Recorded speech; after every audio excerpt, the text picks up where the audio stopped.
Hello guys, welcome to Mumtaz vlog. ఈరోజు మనం ఉలవచారు ఎలా తయారు చేద్దామో చూద్దామండి. ఇందులో ముందు ఇంగ్రీడియంట్స్ అనే స్క్రీన్ షాట్ తీసుకోండి. కుక్కర్ పెట్టి కొంచెం ఆయిల్ వేసి పోపు పెట్టాలండి. ఫస్ట్ ఆవాలు, జీలకర్ర, కరివేపాకు అవి రొంత ఇదైన తర్వాత చిటిపట్లాడిన తర్వాత అందులోకి ఒక ఆనియన్ కట్ చేసుకొని అది వేసుకున్న తర్వాత కొంచెం షేడ్ వస్తుంది అన్నంగా.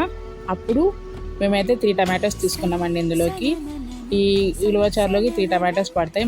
మీడియం సైజ్ టమాటోస్ కట్ చేసేసుకొని అవి వేసుకున్న తర్వాత కొంచెం ఇదైన తర్వాత అందులోకి ఉప్పు, పసుపు, కారం అవన్నీ వేసి మళ్ళీ బాగా కలిపి ఇంకొంచెం మెత్తగా అయినంత వరకు అట్లే పెట్టేసుకొని అలా మెత్తగా అయిన తర్వాత ఈ ఉలవచారుకి కావాల్సిన ఉలవలు వచ్చేసి నేను నైటే సోక్ చేసి పెట్టుకొని పొద్దున్నే 3 విజిల్స్ వేసి ఉడికిచ్చేసి ఈ వాటర్ని పక్కన తీసేసుకోండి. అది వచ్చేసి మిక్సీకి వేసేసుకోండి. అది పేస్ట్ అంతా మళ్ళీ వాటర్లో కలిపేసి చింతపండు వచ్చేసి ఒక నిమ్మకాయ సైజ్ అంత చింతపండు నీళ్ళు అవి 2 కలిపి వేసుకోండి. మళ్ళీ అందులోకి నేను సపరేట్గా కొంచెం పౌడర్ పక్కన పెట్టాను చూడండి. అది రసం పౌడర్ను కొబ్బరి పౌడర్ అనమాట. కొబ్బరిను చింతపండు కొబ్బరి వెల్లుల్లి, కారం, ఉప్పు అంతే.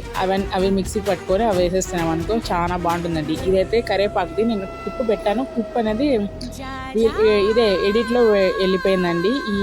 ఈ కరివేపాకు వేస్తే కన్నా టేస్ట్ ఎక్కువ ఉంటుందని చెప్పి మా మమ్మీ కరివేపాకు అట్లే పెట్టేసి రసం చేసి ప్రెస్సారు అలా వేస్తుందండి. అంతే అండి మన ఉలవచారు. Easy recipe. Bye guys, subscribe our channel.